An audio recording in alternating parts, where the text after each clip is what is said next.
This next piece is a piece about commitment, since this is the case for commitment. Okay. And so, once again, I pray that you listen with more than your ears. The piece is entitled Struggle of a Broken Vessel. And I believe that the biggest struggle that we have as a believer is to commit and trust. Amen. Listen with more than your ears.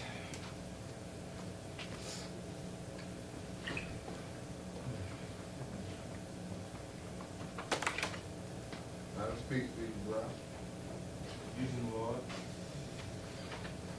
The toughest part about this process is being committed to the process.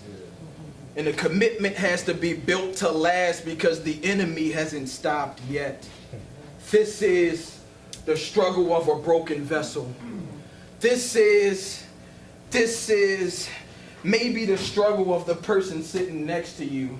This is the best parts of life and the parts that are messed up too, like buying a new car, running that red light, T-boning you, and now your child's a vegetable.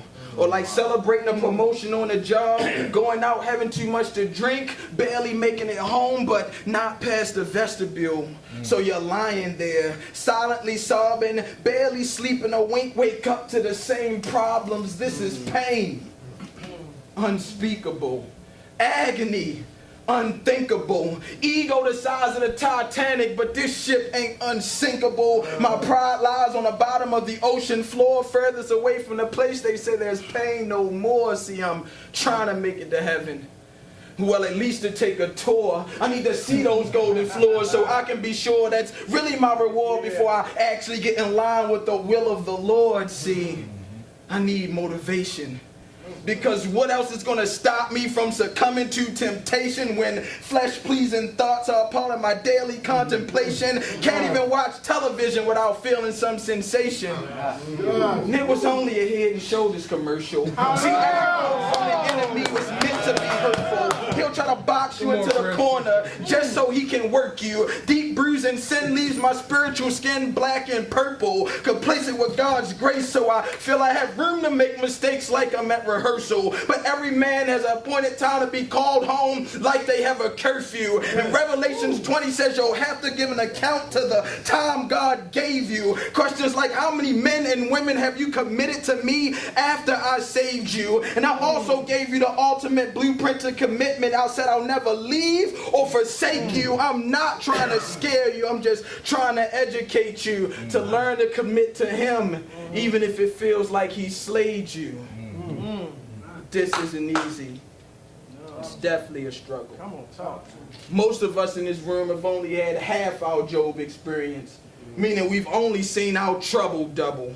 So spiritual bombs leave our spiritual landscape in rubble. But we're asking God to change this play before we break the huddle. Sometimes lifestyle changes aren't drastic. Sometimes it's just subtle. Like instead of saying I hate you to your enemy, maybe you'd say I love you, or God bless you, or God have mercy on your soul, because God's wrath will come in 7 bowls, and you'll have to read Revelation 16 to get revelation on that. Meanwhile, I'm burdened with my lack of commitment having dire effects. See, the enemy is always trying to bowl me over. He's always trying to knock me out of my lane, but I'm writing with those 10 pens. Enemy can't knock them all down, so I guess I'll never strike. I always got one to spare. I guess I'm writing for my life. But these banks is full of sin, and you know that life is full of strife, and these banks won't lend, so the money's getting tight, deadlines won't bend, so I toss and turn all night, can't depend on next of kin. Future's not looking bright, still struggling with that same sin that I just can't get right. Ask God over and over again to remove it from my life, but I can't even get a yes, not even a maybe. I might, so I feel like I'm playing chess, but only with the knight, meaning I'm only taking L's, losing everything in sight. So I fell down to my knees, asking God for insight. He said the